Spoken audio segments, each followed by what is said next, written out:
할렐루야, 복된 주일입니다. 오늘도 이 자리에 함께 예배드리는 여러분 모두에게, 그리고 유튜브를 통해서 이 말씀을 접하며 예배드리는 여러분들에게 하나님의 크신 은혜가 임하시기를 축복합니다. 아멘. 자, 오늘은 계속해서요, 우리가 하나님께 어떻게 예배자로 드려지는가에 대한 것을 장자 교회부터 시작해서 여기까지 왔습니다. 오늘은 이 마지막 시간으로요, 예배자가 교회에 어떤 역할을 해야 되는지까지 우리가 살펴보도록 하겠습니다. 이것을 위해서 지난 시간에 제가 이 안식년과 희년의 이런 모든 영성들이 예수님의 가르침에 어떻게 묻어나 있는지를 우리가 함께 예수님의 예화를 통해서 확인해보는 시간을 가졌는데요. 계속해서 오늘은 예수님에게 있어서 이 절기들은 어떤 의미를 가지고 있는지를 생각해보면서 오늘날 교회에 속한 우리가 교회를 어떻게 바라봐야 되는지, 오늘날 교회에 속한 우리가 교회를 위해서 무슨 기도를 해야 되는지, 우리는 교회의 한 일원으로서 어떤 역할을 감당해야 되는지를 확인해보는 귀한 시간을 갖도록 하겠습니다. 자, 그래서 먼저 우리 성경의 3대 절기를 가지고 예수님에 대한 이야기를 해보도록 하는데요.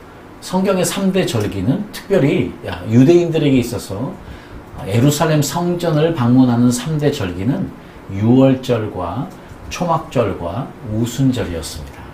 그래서 오늘은요, 이 오순절과 초막절과 유월절이 예수님에게 있어서는 어떤 의미였는지를 먼저 확인해 보면서 진행해 보도록 하죠.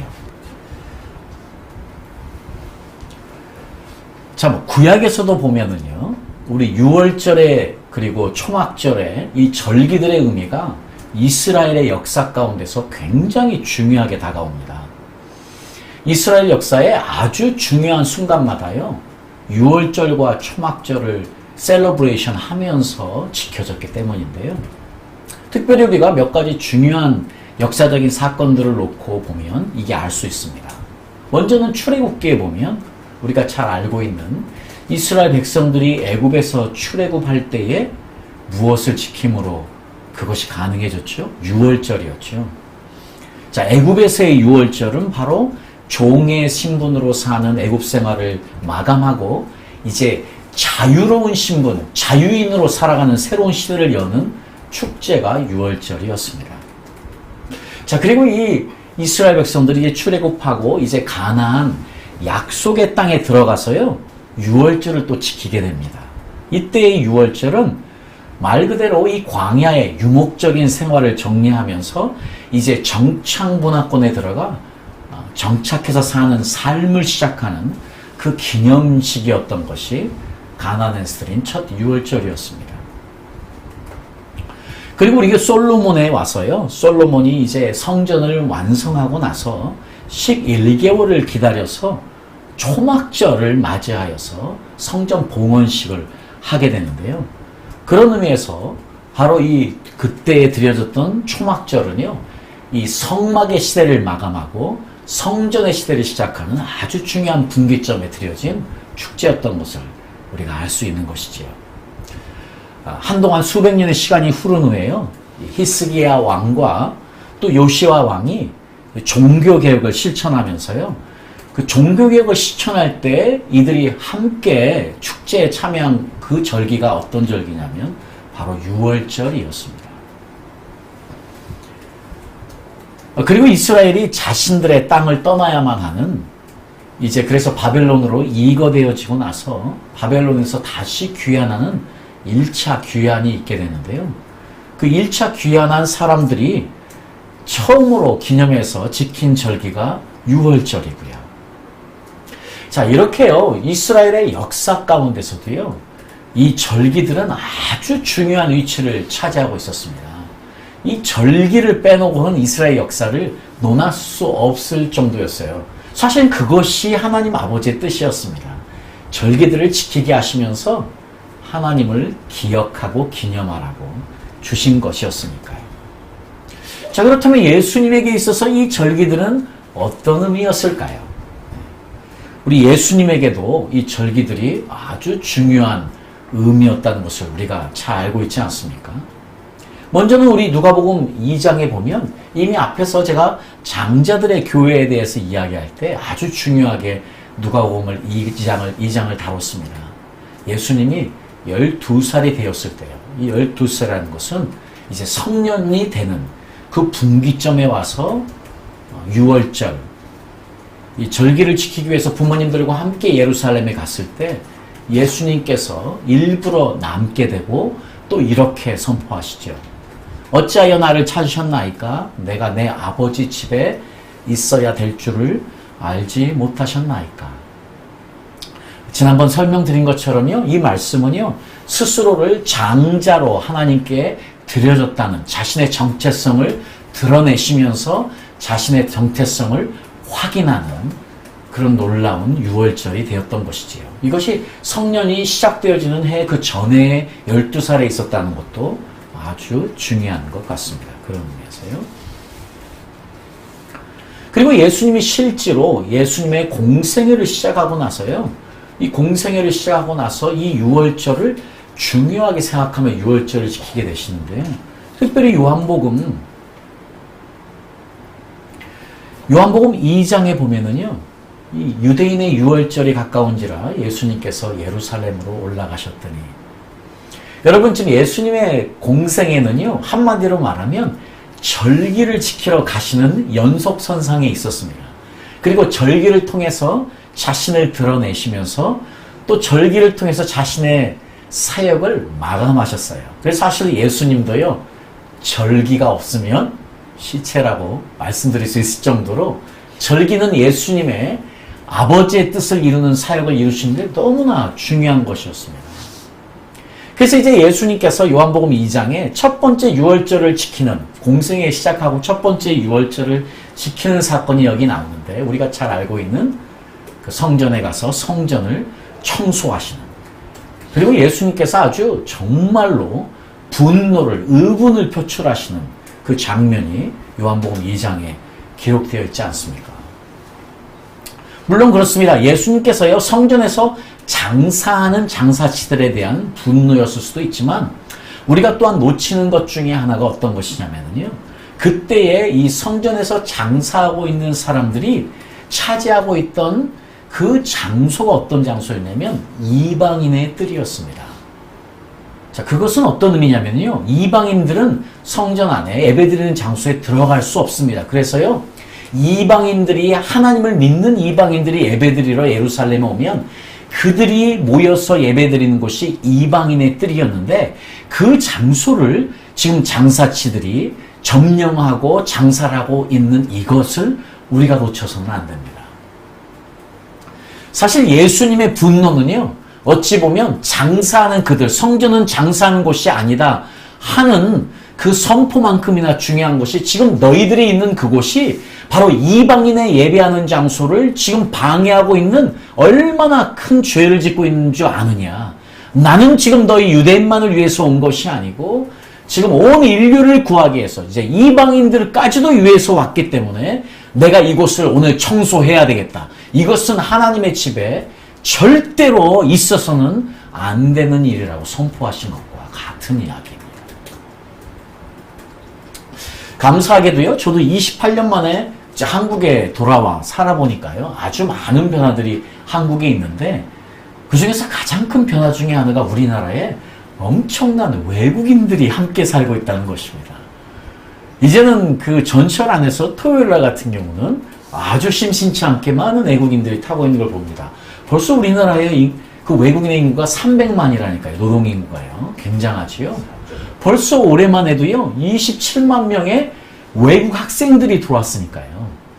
지금 이제 대학교에 다니는 외국 학생들만 27만 명인데 아마 이것이 갈수록 더 늘어나는 것 같습니다. 자, 우리도 이제 우리의 마음을 열고요, 아, 우리는 단일 민족이야 하면서요, 배쳐가면 절대 안 됩니다. 그거는 하나님의 마음을 아주 아프게 하는 일입니다. 자, 우리가요, 마음을 열어서 외국인을 맞아들일 자세도 가지고 있어야 되겠고, 이제 또한 한국이 선교지가 됐습니다. 자, 우리가 보내야 되는데 오니까 그들을 어떻게 맞이하고 어떻게 복음을 전하고 어떻게 그들을 하늘나라로 인도할지를 고민하는 우리 한국인들이 돼야만 되겠고요. 한국 교회가 돼야만 될 줄 믿습니다. 자, 그런 의미에서 오늘 지금 예수님의 이 예루살렘에서 성전 청결 사건은 제가 말씀드린 대로요, 이방인의 뜰을 점령하고 있던 그들에 대한 분노였다는 사실도 꼭 알고 있어야만 될 줄 압니다. 몇 주 전에 제가 이제 소개를 해서 우리 애국인 학생들을 위한 서강대 앞에 외국인 학생들을 위한 예배가 시작이 되었습니다. 그래서 이제 저도 기쁜 마음으로 소개하고 이것들이 연결되어서 너무 감사했는데 안타까운 마음은요, 그 교회의 교인들이 그렇게 탐탁지 않게 생각한다는 사실이 제 마음을 너무 아프게 했습니다. 참 좋은 교회인데요, 그곳에 있는 오랫동안 머물고 있는 그 오래되신 분들이 그 외국인들이 오는 것, 또 이런 것들에 대해서 열려있지 않아서 탐탁지 않게 여긴다는 이야기 자체가 너무 안타까웠습니다. 사실 이것은 예수님의 마음을 정말 아프게 하는 것 같습니다. 만일 우리가 그런 마음을 가지고 예배한다면 오늘 이 성전 청결의 사건처럼요, 예수님이 그냥 오시지 않습니다. 채찍을 들고 오십니다. 왜냐? 하나님의 마음은 이미 구약에서부터요, 누구를 위해서요? 가난한 자, 과부와 고아를 위해서. 그리고 누구를 위해서요? 이방인들을 위해서요. 이미 열려있는, 이스라엘 역사에 열려있는 하나님의 마음을 우리가 볼 수 있기 때문인 것이죠. 자, 이 사건이 6월절에 있었습니다. 그리고 우리가 너무 잘 아시다시피요, 마태복음 26장에 보면 예수님 6월절에 양으로 오신 것을 이제 마태가 잘 기록해 놓고 있고요. 그래서 요한복음 1장에 보면은요, 우리 세례 요한이 예수님을 이렇게 표현하지 않습니까? 보라, 세상 죄를 지고 가는 하나님의 어린 양이로다. 사도 바울 역시 고린도전서 5장 7절에 예수님을 어린 양으로 오신 예수 그리스도라고 표현하고 있으니까요. 그러니까 예수님에게 있어서 6월절은 너무 중요한 자신의 정체성을 드러내는 축제였다는 사실을 우리가 잘 알 수 있지요. 자, 이 6월절뿐만이 아니고요, 예수님에게 있어서는 또한 어떤 것이 중요했냐면 초막절이 또한 중요했습니다. 그래서 우리가 요한복음 7장에 보면은요, 예수님이 지금 초막절을 또 지키기 위해서 예루살렘에 지금 오신 것을 우리가 알 수 있습니다. 자, 예루살렘에 오셔서요, 예수님이 이렇게 하시는데, 이때의 1절을 한번 보십시오. 이후에 예수께서 갈릴리에서 다니시고 유대에서 다니려 아니하심은 유대인들이 죽이려 함이로라. 자, 이미 이때 유대인들이 예수님을 죽이려 하는 것을 예수님이 일찍이 알고 계셨죠. 그래서 예수님의요, 예루살렘의 여행의 사건은요, 여러분 우리 야구 좋아하시면 아시겠지만 히트 앤드 런입니다. 히트 앤드 런. 예수님은 치고 빠지는 작전을 쓰셨습니다. 진짜로요. 예수님이 예루살렘에 오래 머무르실 수가 없었어요. 왜냐하면 오래 머무르시면 잡혀서 죽으실 수 있었기 때문에 예수님은요, 항상 이 절기를 통해서 자신의 하나님 아버지의 뜻을, 자신의 정체성을 드러내시고 곧바로 이동해 가셨습니다. 그래서 저는 이것을 치고 빠지기 작전이라고 설명드리고 싶은데, 실제로 치고 빠지는 작전으로 버티신 것이 예수님이시고요. 근데 마지막 6월절에는 죽으러 가신 것을 우리가 잘 알고 있지 않습니까? 그런데 이제 이미 그런 것이 무르익을 때에 예수님이 이번에는요, 유대인의 명절인 초막절을 맞아서 지금 예루살렘에 오신 사건입니다. 자, 요한복음 7장이 이렇게 시작하는데요. 계속해서 요한복음 7장에 이제 예수님이 예루살렘에 오셔서 이 명절 끝날, 이번에 오셨는데요, 이번에는 처음부터 오신 것이 아니고 중간에 오셨습니다. 그리고 명절 끝날에야 비로소 자신 스스로를 드러내시는데, 어떻게 드러내시느냐? 곧 큰 날에 예수께서 서서 외쳐 이르시되 누구든지 목마르거든 내게로 와서 마시라. 나를 믿는 자는 성경의 이름과 같이 그 배에서 생수의 강이 흘러나오리라 하시니. 여러분, 지금 왜 왜 지금 갑자기 예수님이 스스로를 생명수다, 나는 생명의 물이다 선포하신지 아십니까? 바로 이 초막절에 두 가지 큰 예식이 있는데 그 첫 번째 예식이 바로 물 예식이에요. 실로암에서 물을 떠와서 물 예식이 있었고, 그리고 빛의 예식이 있어요. 그래서 바로 예수님 명절 끝날에 너희들이 했던 그 물 예식 했지 않니? 하면서요, 내가 바로 생명의 물이다 선포하시는 사건이 이 초막절에 있습니다. 그리고 나서 그 다음날, 명절 끝하고 그 다음날 또 다시 예루살렘 성전에 오셔서 이번에는요, 나는 세상의 빛이니 나를 따르는 자는 어두움에 다니지 아니하고 생명의 빛을 얻으리라 또 선포하시고 계십니다. 예수님은요, 계속 유월절을 통해서 당신이 누구신가를 드러내십니다. 그리고 초막절을 통해서요, 그 명절의 의미를 정확하게 스스로가 그 빛으로 오시고 생명의 물로 오셨다는 것을 또한 선포하시고 있습니다. 그래서 그때 예루살렘에 있던 모든 유대인들, 예루살렘에 지금 초막절을 지키기 위해서 있던 모든 사람들은요, 예수님의 이 선포를 듣자마자 알았습니다. 지금 초막절 이야기를 하고 계시네, 저분이. 네. 자, 그렇습니다. 그래서요, 사실은 이제 우리가 구약의 절기들을 굳이 또 지금 다 지킬 필요는 없습니다. 왜냐하면 이미 예수님이요, 모든 것을, 이 구약에 나오는 모든 절기들을요, 구약에 나오는 모든 하나님의 법들을 예수화 시켜 놓으셨습니다. 기독화 시켰다고 이야기하죠. 크리스톨라이즈 하셨다고 이야기를 하는데요, 기독화 시키셨습니다. 그래서 우리는 이제 모든 것을 오직 예수 그리스도를 통해서 재조명하고 재해석하고 재의미를 가져오는 것이 맞습니다. 그런데 그렇다고 해서 그것이 그런 절기들을 잊으라는 것이 결단코 아닙니다. 그런데 너무 안타깝게도요, 우리 한국 교회만을 놓고 봐도 이 절기들을 잊어버리는 경우가 너무 많아요. 이 틈을 타서요, 신천지가 활개를 쳤던 것입니다.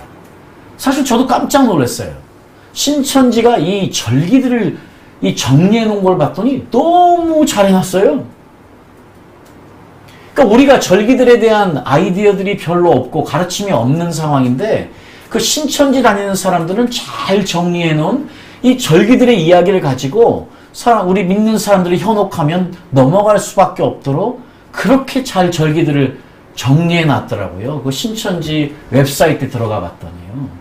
이것은 우리들에게 창피한 일입니다. 이것은 우리가 회개할 일인 것이에요.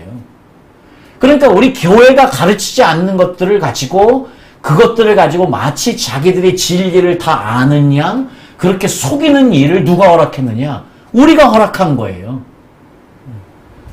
자, 그런 의미에서 이제 예수님께서 얼마나 절기들에 대한 내용을 정확하게 하시고 그 핵심을 스스로 선포하셨는지를 우리가 알아야만 돼서 제가 잠깐 설명을 드렸습니다.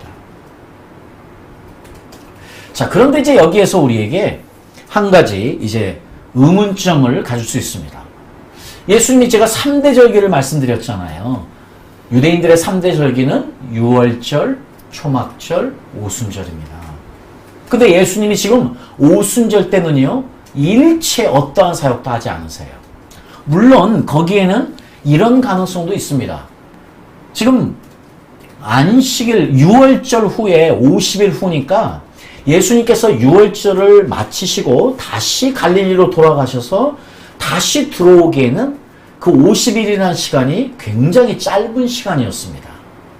자, 그렇게도 생각하면 예수님께서는 그 오순절을 지키기에는 상당히 시간적인 제약이 있을 수도 있지만, 제가 성경을 쭉 보니까요, 예수님은 항상 그 절기의 의미를 정확하게 이해하시고 아시고 그 절기를 어떻게 해석해서 이제 우리에게 알려줘야 될지를 선포하셨기 때문에 저는 분명히 믿습니다. 시간적인 문제 때문이 아니고요. 저는 이렇게 믿습니다. 예수님은 의도적으로 오순절을 우리를 위해서 남겨놓으셨습니다. 예수님은 의도적으로요, 오순절을 그분의 마지막 사역의 완성을 위해서 남겨놓으셨다고 저는 100% 확신하며 말씀드릴 수 있을 것 같습니다.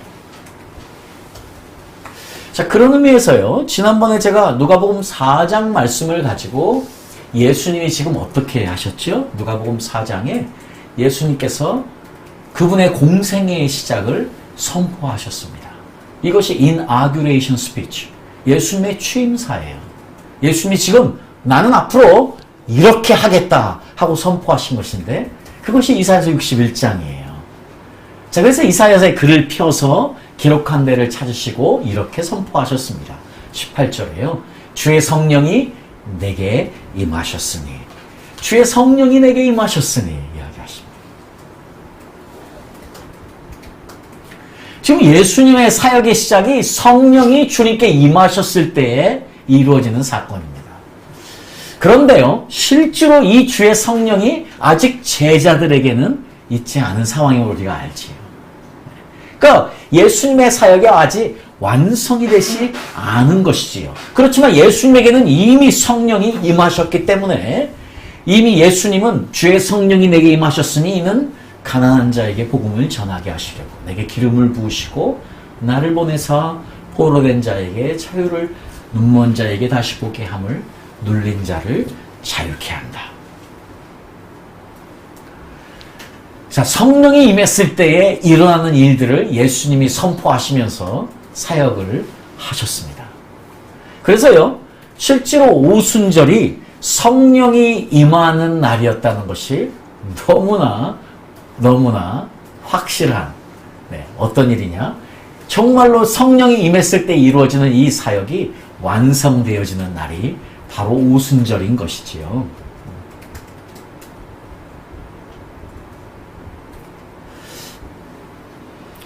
이 오순절이라는 것이요, 실제로는 원래 77절, 여러 다른 의미로도, 성경에는 여러 가지 다른 이야기로 사실은 초실절, 77절 여러 가지로 쓰이는 그날에 이루어진 날입니다. 그러니까 사실은 이제 초실절에 지금 이것들이 이루어졌거든요. 근데 그런 의미에서요, 지금 이 오순절에 시작하는, 이 오순절에 성령이 임하는 그 날이 오순절인데 그때 모인 사람들이 몇 명인가가 굉장히 중요하게 됩니다. 우리 사도행전 1장에서 15절에 보니까요, 그 오순절 사건에 모인 숫자를 우리가 예측해 볼 수 있는 그 표현이 나오는데요. 모인 무리의 수가 약 120명이나 되더라. 그때에 베드로가 그 형제들 가운데 일어서서 이르되, 자, 그 오순절에 모인 숫자가 120명이에요. 그리고 사도행전 2장 1절에 그 인원들이요, 오순절 날이 이미 이름에 그들이 다 같이 한 곳에 모였더니 그 120명이 다 모인 사건을 우리가 알 수 있습니다. 왜 120명일까요? 자, 이것은 우리에게 굉장히 중요한 숫자예요. 실제로 예수님의 제자들은요, 500여 명이 넘었죠.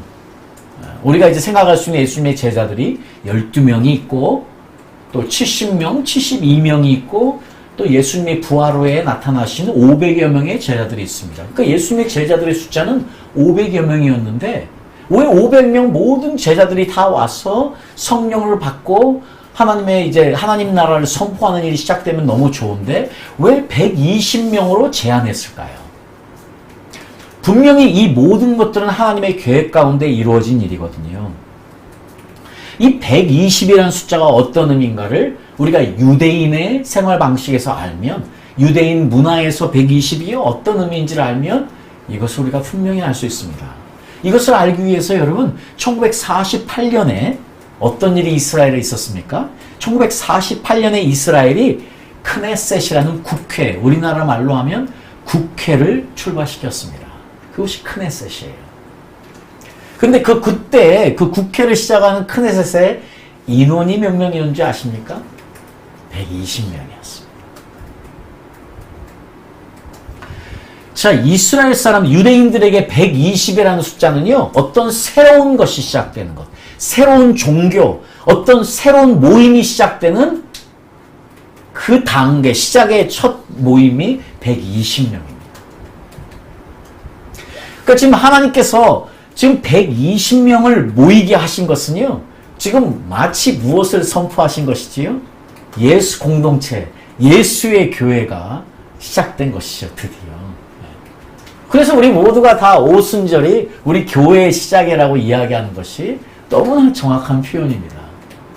여러분, 지금 오순절은 바로 교회의 시작인 것이지요. 자, 이것이 누구를 통해서요? 바로 성령이 임했을 때에, 성령이 임했을 때에 시작이 되었다는 것을 우리가 절대로 잊어서는 안 되겠습니다.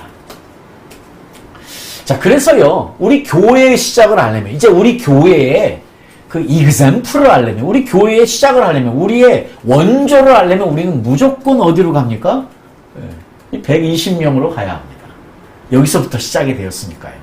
그러니까 여기서 이제 시작이 되어서, 드디어, 하나님의 교회가 시작이 되었죠. 그래서 120명은요, 어떻게 하나님께 드려진 사람입니까?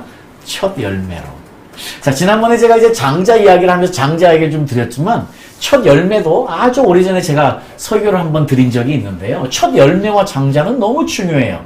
그러니까 이 120명이 그 초실절, 바로 오순절 첫 열매가 드려지는 그날에 성령 받고 첫 열매로 드려진 거예요. 이것이 교회의 시작입니다. 그러니까 교회의 역사는 성령의 역사인 것이고요. 여전히 우리가 장로교이든 오순절 교회든 상관없이요. 우리가 하나님을 믿는 교회라면, 삼위일체 하나님을 믿는 교회라면 우리는 성령의 사람, 성령의 교회가 돼야만 되는 것이지요. 성령 없는 교회는 말 그대로 있을 수 없는 일이기 때문인 것입니다.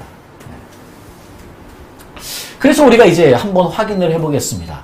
이 성령이 임했을 때예요. 이 성령이 임했을 때에 어떠한 일들이 그 초대교회에 있었는지를 우리가 한번 확인해 본다면요. 오늘 우리는요, 어떤 교회에 다니고 있는지, 내 교회의 모습은 어떤 기도가 필요한지, 나는 지금 내 교회에서 어떤 역할을 감당해야 되는지, 이것을 알 수 있기 때문에 이것을 여러분에게 설명드리기 위해서 절기를 좀 설명드리고 여기까지 왔습니다. 여러분 다 아는 이야기입니다. 여러분 너무 잘 알고 있는 이야기인데 그 이야기 한 번 더 확인해 보도록 하겠습니다. 자, 우리가 사도행전 2장과 4장에 보면은요, 이 성령의 역사를요, 내적인 역사와 외적인 역사로 구분하는데요. 이거는 제가 구분했습니다. 성경에는 그냥 함께 나와 있지만 제가 그것을 저희들이 조금 더 알기 쉽도록 조금 구분해 봤는데요. 내적인 역사와 외적인 역사. 자, 그것을 위해서 우리가 한번 살펴보도록 하겠습니다. 사도행전 2장 42절 47절 말씀인데요. 좀 길지만 너무 중요하니까 이 말씀 우리가 좀 함께 읽어보도록 하겠습니다. 자, 준비되셨죠? 우리 함께 읽어보죠. 자, 시작. 저희가 사도의 가르침을 받아 서로 교제하며 떡을 떼며 기도하기를 전혀 힘쓰니라. 사람마다 두려워하는데 사도들로 인하여 기사와 표적이 많이 나타나니 믿는 사람이 다 함께 있어 모든 물건을 서로 통용하고 또 재산과 소유를 팔아 각 사람의 필요를 따라 나눠주고 날마다 마음을 같이하여 성전에 모이기를 힘쓰고 집에서 떡을 떼며 기쁨과 순전한 마음으로 음식을 먹고 하나님을 찬미하며 또 온 백성에게 칭송을 받으니 주께서 구원받는 사람을 날마다 더하게 하시니라. 아멘. 자, 이런 또 성령의 역사가요, 또 4장에 비슷한 의미로 또 설명되고 있습니다. 4장 32절, 35절인데요. 비슷한 이야기지만 우리 또 한번 읽어보도록 하겠습니다. 시작. 믿는 우리가 한 마음과 한 뜻이 되어 모든 물건을 서로 통용하고 제 재물을 조금이라도 제 것이라 하는 이가 하나도 없더라. 사도들이 큰 권능으로 주 예수의 부활을 증거하니 우리가 큰 은혜를 얻어 그 중에 핍절한 사람이 없으니 이는 밭과 집 있는 자는 팔아 그 판 것의 값을 가져다가 사도들의 발 앞에 두매 저희가 각 사람의 필요를 따라 나눠 주미러라. 아멘. 지금 사도행전 2장과 4장의 모습을 보면은요, 초대교회의 모습이 어땠는지 우리가 알 수 있는데, 그래서 먼저 이 내용들을요, 외적으로 일어난 일, 내적으로 일어난 일, 이 두 가지로 살펴보면 그렇습니다. 첫 예수 공동체의 모습이 외적으로는요, 먼저는요, 사도들의 가르침에 모든 사람들이 집중했습니다. 그리고요, 서로 교제하며 떡을 떼며 음식을 또 함께 먹었답니다. 또요, 기도하기에 힘썼답니다. 자, 여기까지 보면 지금 우리가 알고 있는 정통적인 교회의 모습들. 자, 우리 교회에서 말씀, 또 교제, 기도, 이 세 가지는 너무 중요한 것들인데 아마 이 세 가지는 모든 교회들의 일정 부분 다 있을 수 있지요. 먼저 이 세 가지가 구별할 수 있는 것이고요. 그 다음에 이제 중요한 것은 기사와 표적이 많이 나타났다는 것입니다. 자, 교단에 따라서 이 성령론이 조금씩 다르기 때문에 어떤 교단들은 이미 성령의 역사가 이 초대교회 이후로 끝이 났다고 생각하는 분들도 있더라고요. 그러나 대부분의 모든 교단들이 아직도 성령 역사가 오늘날도 역동적이라는 것을 우리가 선포하고 믿는 교단들이 대부분이지 않습니까? 그렇다면은요, 저희들에게 있어서 항상 주의 권능이 나타나서 기사와 표적과 이적과 고침이 나타나는 것은요, 너무 당연한 일입니다. 여러분, 지금 이런 기적과 이사와 고침과 이런 것이 일어나지 않는 교회가 비정상적이지요. 이것은 여전히 우리가 경험해야 되는 성령의 놀라운 역사인 것이지요. 자, 이것으로 끝나지 않고요. 또 무슨 일이 일어나냐면 그 모든 초대교회 예수 공동체의 처음 교회 교인들은요, 물건을 서로 통용했답니다. 서로가 필요한 것을 갖다 쓰는, 언제든지 빌려가고 빌려오는 이런 일들이 가능했다는 것이죠. 그것으로 끝나지 않고요. 모든 분들이요, 재산과 소유를 팔아 각자의 필요를 채워줬다고도 나오네요. 자, 이것은요, 이단들이 이것을 가지고 아주 교묘하게 이용을 합니다. 그래서요, 주로 이단들이 무엇을 이야기하냐면 자기가 가진 모든 것을 다 팔아서 바치라는 이야기도 많이 한다고 그래요. 자, 그러나 이것은요, 성경 말씀을 아주 오역한 것입니다. 여러분, 아까 우리가 봤던 말씀이요, 다시 한번 볼게요. 네, 어떤 말씀이냐면, 죄송하지만 다시 가겠습니다. 사도행전 4장 34절에 보니까요. 자, 그 안에 무리가 큰 은혜를 입어서 그 중에 핍절한 사람이, 가난한 사람이 없으니 이는 밭과 집 있는 자는 팔아 그 판 것의 값을 가져다가 사도들 발 앞에 뒀다. 나눴다 하는 이야기입니다. 자, 이것을요, 행간을 좀 읽어보겠습니다. 이 말은 무슨 말이냐면요, 중요한 것은 그 첫 예수교회에 가난한 사람이 없었습니다. 그렇다면은요, 여러분, 집을 한 채 가지고 있는 사람, 땅을 하나 가지고 있는 사람이 그것을 팔아서 바쳤다. 그러면 그 당시, 바로 즉시 그 사람은 가난한 사람이 되는 것이에요.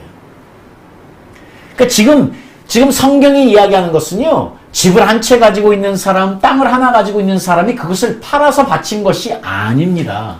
지금 여기서 이야기하는 이것은 그 밭과 집이 있는 사람, 어떤 것을 가지고 잉여재산을 가지고 있는 사람들이 그것을 판 것이에요. 그러니까 그 중에 가난한 사람이 없었다는 것이 이것을 충분히 증명해내고 있습니다. 자, 그래서 이제 저희들에 있어서도 중요한 마음의 자세는 무엇이냐면 언제든지 나눌 준비를 하고 사는 것이에요. 자, 우리가 성령의 사람이 되면요, 우리가 성령 충만한 사람이 되면 분명히 우리의 지갑이 회개해야 합니다. 그것은 어떤 의미입니까? 우리 가진 것을 다 팔아서 바치는 것입니까? 아닙니다. 무슨 준비가 되느냐? 나눌 준비가 된다는 것을 의미합니다. 필요가 있을 때에, 필요가 보일 때에 언제든지 내가 가진 것을 나눈 준비를 하고 사는 사람, 이분들이 성령의 사람임을 믿습니다. 교회는요, 바로 이런 사람들을 만들어내는 것이지요. 솔직히 말씀드리면 한국에서 지금 우리가 먹고 사는 일, 그렇습니다. 부자와 가난한 사람들의 차이는 있습니다. 그러나 한국은 굶어 죽는 사람들이 얼마나 있습니까? 그래서 우리가 실제로 우리 주위를 보면 이런 일들을 해야만 되는 일들이 많지는 않아요. 그래서 오히려 이런 일이 일어날 때마다 저는 여러분들에게 그 축복을 절대 놓치지 마십시오. 주위에 이런 어려움들, 도와야 될 분들이 있으면 우리가 그런 경우가 많지 않잖아요. 우리가 가난한 나라에 산다면 뭐 매일매일 도와야 될 사람뿐이겠지만 우리가 지금 그런 시대를 살고 있지 않은 우리들에게 이 말씀이 어떻게 다가오느냐? 그런 기회가 있다면 적극적으로 도와서 그 기회를 이용해서 하늘의 쌍급을 쌓으십시오. 중요한 것은 우리가 나눌 준비를 하고 사는 것입니다. 그래서요, 우리나라만 있으면 안 돼요. 자꾸 나가야 되는 거예요. 못 사는 나라에 가서 보면서 우리가 가진 것들이 어떻게 나눠줄 수 있는지를 보는 것도 너무 필요한 것이고요. 이제 그럴 때 우리가 이 한국인의 그리스도인으로만 사는 것이 아니고 세계를 품은 그리스도인으로 사는 것이고요. 그것이 아브라함의 영적인 자손들이 하는 열방을 축복하는 것이지요. 자, 그런 의미에서 이제 오늘 이 말씀은 우리에게 우리 교회는 어떤 사람들을 만들어내야 되느냐? 언제든지 나눌 준비를 하고 사는 사람들을 만들어내는 것이 교회 역할이라는 것입니다. 여러분, 이 세상에요, 너무 가난해서 나눌 게 없는 사람은 아무도 없답니다. 아무리 가난한 사람도요, 나눌 것이 있다는 이야기거든요. 그렇습니다. 우리 믿는 사람들은요, 우리 성령의 사람들은요, 바로 이 준비가 되어 있어야 합니다. 우리가 기도 충만하고 말씀 충만하고 성령 충만하고 사람 충만하다는 것은요, 기꺼이 내가 가진 것을 나눌 준비를 하고 사는 이 초대교회 성도들과 같은 이런 자세로 살아가는 사람들임을 믿습니다. 그래서 그 당시에 이 예수 공동체에 아무도 가난한 사람들이 없었답니다. 가난한 사람이 공동체에 없었다는 이것이 중요합니다. 천국은 절대로 평등한 곳이 아니에요. 예수님이 계속해서 강조하시지만 이 땅에서 우리가 한 대로 갚아주십니다. 그래서요, 천국은 불공평한 곳입니다. 우리가 그것을 보게 될 것입니다. 그러나 우리가 이 땅에서 살 때에 그것을 위해서 우리가 해야 되는 것은 하나님이 원하시는 그 공동체의 회복이 중요합니다. 이것이 신년의 완성입니다. 신년의 완성은 원래 하나님이 디자인해 놓은 그 원래의 모습으로 돌아가는 것, 그것 때문에 이스라엘에게 주신 것이에요. 그렇다면 오늘날 우리에게 있어서 신년의 완성은 무엇입니까? 바로요, 신년이 완성이 될 때 이스라엘은요, 원래 자기가 가지고 있는 땅, 원래 자기 위치에 그대로 돌아가게 되는 것처럼요. 오늘날 불공평한 사회에 살고 있는 저희들, 그러한 자본주의 시대에 살고 있는 저희들에게 있어서 불공평은 항상 있을 수밖에 없습니다. 예수님 말씀하신 대로요, 가난한 자들은 적고 많음의 차이일 뿐이지 항상 우리 주위에 있습니다. 중요한 것은 우리가 속해 있는 공동체, 적어도 우리가 속해 있는 공동체, 그 교회에 가난한 사람들이 있는데, 어려운 사람들이 있는데 여러분이 나누지 않으면 그것은 우리의 죄라는 것입니다.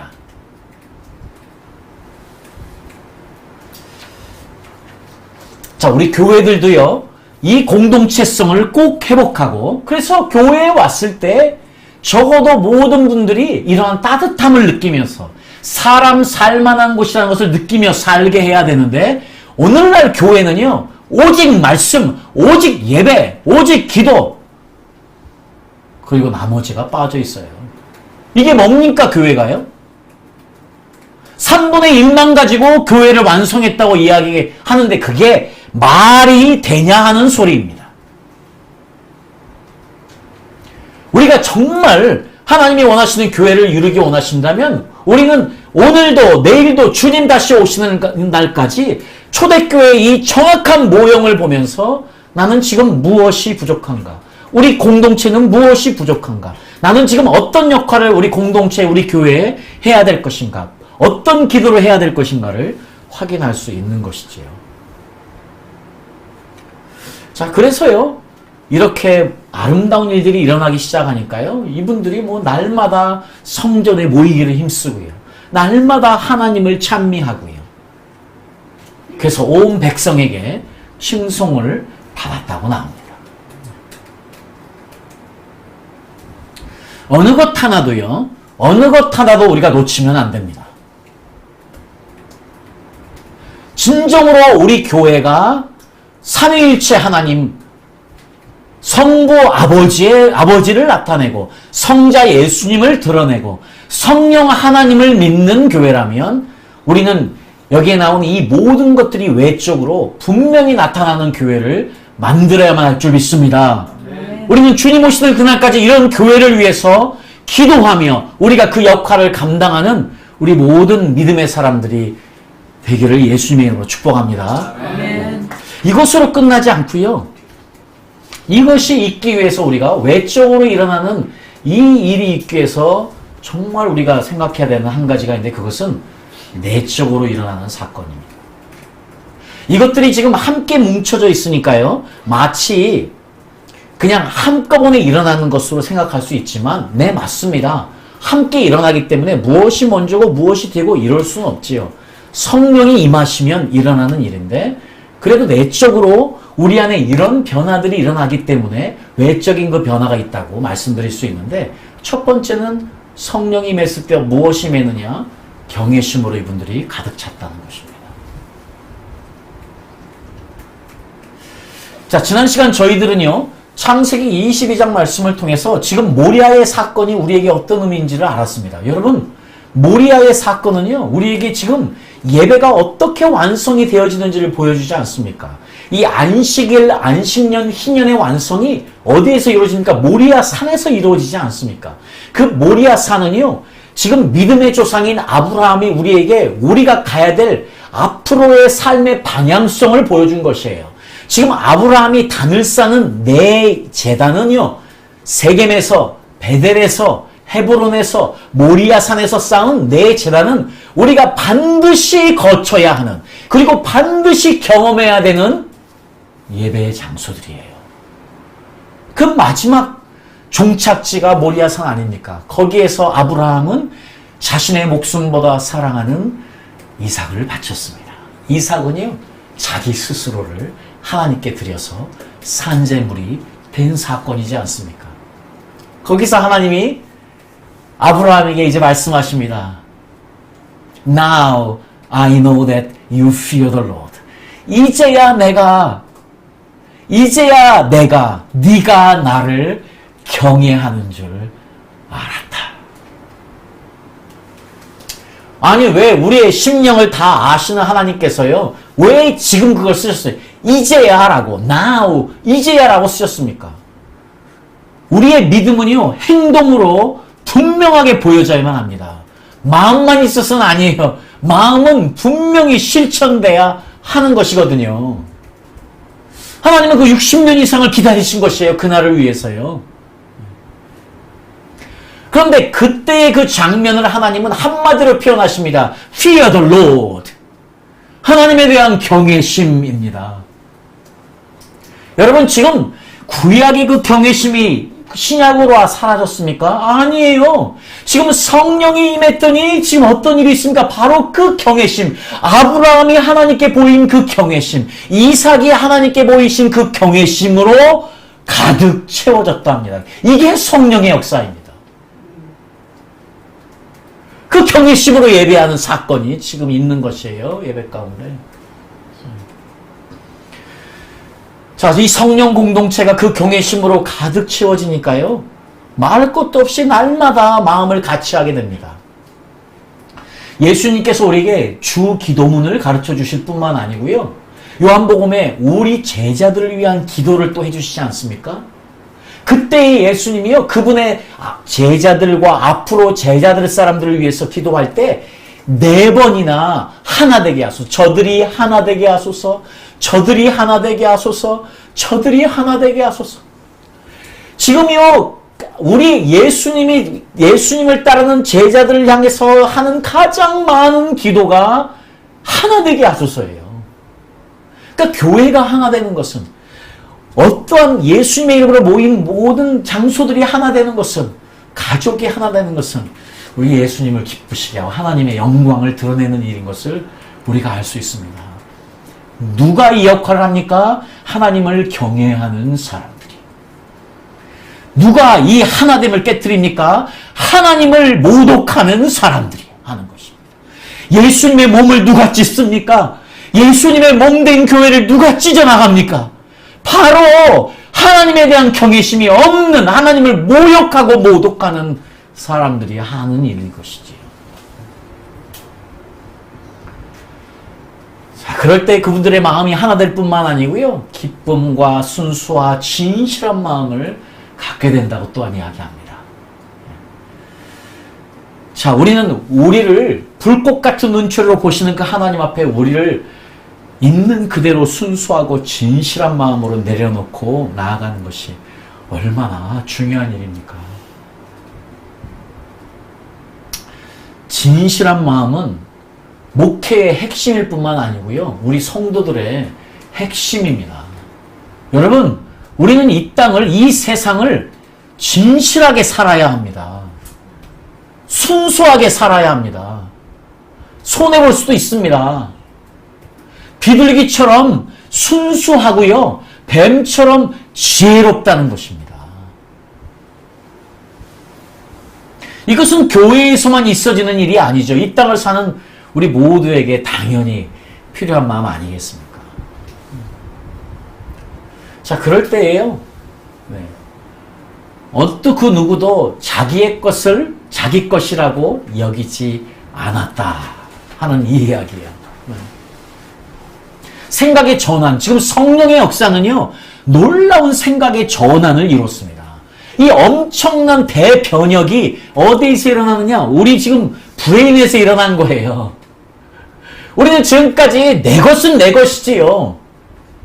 근데 지금 예수 믿는 사람들은, 성령의 사람들은요, 놀라운 지금 삶의 변혁이 일어나는데요, 자기께 자기 것이 아니래요. 자기께 자기 것이 아니게 만드는 것이 바로 성령의 역사라는 겁니다. 자, 그러니까 나눌 준비를 하고 사는 사람들이 되는 것이겠지요. 자, 그럴 때 이 모든 분들이 하나님의 큰 은혜를 경험했다고 이야기하고 있습니다. 자, 오늘 우리의 교회들, 내가 속한 교회들, 내가 속한 교회, 자, 우리가 한번 오늘 이 말씀을 가지고 살펴보도록 하겠습니다. 우리 교회에 부족한 것이 무엇이 있는지, 오늘 그 교회의 한 부분인 내게 부족한 것이 무엇이 있는지, 나는 진정한 성령의 사람인지, 나는 정말 성령 충만한 사람인지. 여러분, 지금 이 오순절 사건은요, 지금 50일째에 일어난 사건이에요. 여러분, 놀랍게도요, 이 50년, 49년과 50년째를 기념하는 것이 바로 희년입니다. 여러분, 오순절은요, 어떤 것을 기념하는 날이냐면요, 하나님께서 시내 산에서 법을 주신 것을 기념하는 날이 오순절이에요. 하나님이 시내산에서 그 법을 주신 것을 기념하는 날이 바로 이 성령이 임한 오순절이에요. 그래서 여러분, 저는 감히 이렇게 여러분에게 선포하고 말씀드립니다. 여러분, 성령은요, 우리에게 어떤 법을 주느냐? 옛법을 주시는 것이 아니고 새 법을 주시는 것입니다. 성령은 새로운 법을 우리에게 주십니다. 지금 초대교회 첫 예수 공동체가 그 성령을 받고 나서 그 새 법을 실천하기 시작했어요. 내적으로 경외함이, 순수함이, 진실함이, 하나되어짐이, 자기 것이라 여기지 않음이, 은혜를 경험하는 일들이 내적으로 일어나니까 그 어느 누구도, 모든 사람들이 다 말씀에 집중하고, 기도에 집중하고, 교제에 집중하고, 이적과 기사가 나타나고, 모든 물건을 통용하고, 물건을 나누고, 그리고 모이기를 힘쓰는 이 놀라운 일들이 나타나는 것이에요. 이것이 성령의 새법입니다. 지금 하나님은요, 예수님이 왜 이 땅에 오셔서 왜 안식년도 말씀하실 수 있고 희년도 말씀하실 수 있는데 희년과 안식년을 전혀 말씀하지 않으시고 그것을 어디에 그분의 가르침에 그냥 녹여 놓으셨느냐? 왜냐하면요, 이제 우리는 안식일 말고는요 지킬 필요가 없어요. 7년을 기다리고 50년을 기다릴 필요가 없어요. 이제 우리는 성령 안에서요 매일매일이 안식년이고 매일매일이 희년인 것이에요. 마치 매일매일이 희년인 것처럼 매일매일이 안식년인 것처럼 안식일인 것처럼 그것 예수 그리스도를 통해서 해석되어진 이것을 성령 안에서 이루어진 새로운 법을 실천하며 살아가는 것이 우리의 역할입니다. 그리스도인으로. 자, 그래서 우리가 성령의 사람이라면, 성령 충만한 사람이라면 우리는 성령의 새 법을 마땅히 그리고 당연히 실천하며 사는 사람들이 돼야만 하고요. 그 사람들이 모인 곳이 교회가 돼야만 하고요. 그래서 교회는 이 성령 공동체의 내적인 외적인 역사가 다 나타나야만 하는 것입니다. 이것이 교회의 본질입니다. 이것이 완성될 때에 그때 비로소 우리는 교회의 완성을 이야기할 수 있는 것입니다.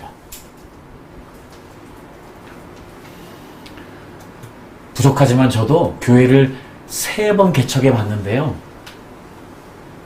교회를 개척해보고 느끼는 것이 참 어려운 일이구나. 참 어려운 일입니다. 이것들을 위해서 기도하면서 이것들을 이루기 위해서 힘쓰고 애써봤지만 정말로요 성도들의 마음을 만들어서 이렇게까지 가는 것은 정말로 먼 길이구나 하는 것을 느낍니다. 솔직히 말씀드리면요, 제가 지금 이것을 제가 실천해서 제가 개척한 교회들이 이것이 이루어져서 말씀드리는 것은 아닙니다. 그러나 저에게는 목표가 있습니다. 저에게는 기준이 있습니다. 내가 앞으로 어떤 사역을 하든지 제 기준은 바로 사도행전 2장과 4장의 이 초대교회의 모습입니다.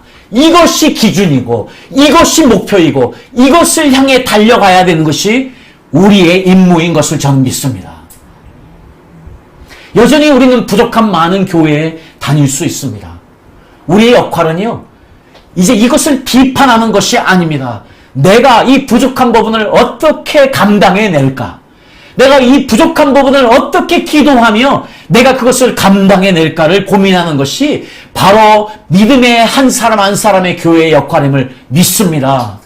이 말씀을 특별히 듣는 목회자들이라면 이제는 우리의 기준이 어디에 있어야 하는지를 분명히 사도행전 2장과 4장은 우리에게 알려주고 있으니 우리는 아침마다 새벽을 깨워서 저녁마다 우리의 잠을 깨워서 눈물의 기도를 하며 이러한 기도를 만들어 달라고요. 내가 할 수 없으니까.